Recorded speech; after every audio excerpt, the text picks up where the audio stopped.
panahong mas lalong pinahalagahan ang paglinang ng kakayahan at pamumuno sa loob ng mga organisasyon, inilunsad ng Philippine Society for Talent Development o PSTD ang kauna-unahang aklat nito na naglalayong maging gabay sa mga talent development professionals sa bansa. Narito ang aking report.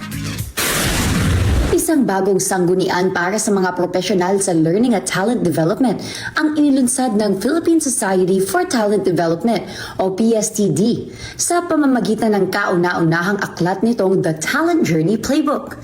Ayon sa PSTD, ang aklat ay isinulat ng mga eksperto sa talent development at naglalaman ng mga practical na gabay, frameworks, case studies, at mga estratehiyang maaaring gamitin ng mga learning and development practitioners sa iba't ibang organisasyon. Dapat masagot dito yung question na, what is it for me? What is it for me? If I attend this training program, what kind of knowledge, skills, and value will it bring to me as a participant? Samantala, ibinahagi ni internationally renowned talent development expert Dr. William J. Rothwell ang kahalagahan ng patuloy na pamumuhunan sa paglinang ng talento, epektibong succession planning at workforce development upang manatiling handa ang mga organisasyon sa mga hamon ng hinaharap.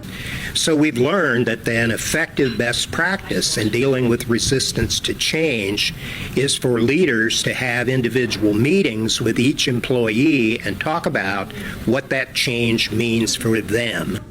Ibinahagi naman ni Rex Tuozo, isa sa mga may akda ng aklat, na ang mga nilalaman ng playbook ay hango sa aktual na karanasan at pinakamahuhusay na practice ng mga talent development practitioners na maaaring magsilbing gabay ng mga HR at learning professionals.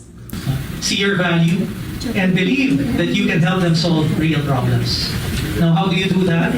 Introducing a framework, a 6-step process wherein if you follow those steps very specific with different tools, you will start becoming what we call the trusted thought leader.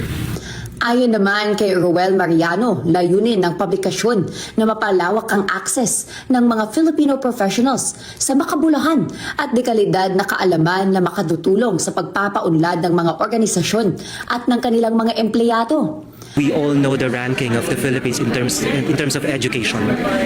Sad reality. So how are we going to bridge that gap? So we can bridge that gap if we know ano yung specific na need ng community or ng industry.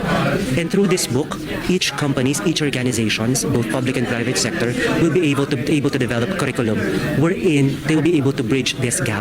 Our hope and aspiration na parang makatulong kami in one way or another in nation building. Naniniwala ang PSTD na ang The Talent Journey Playbook ay magiging mahalagang ambag sa pagpapaunlad ng learning and development profession sa bansa at magsisilbing inspirasyon sa patuloy na paglinang ng talento tungo sa mas matatag na workforce at nation building.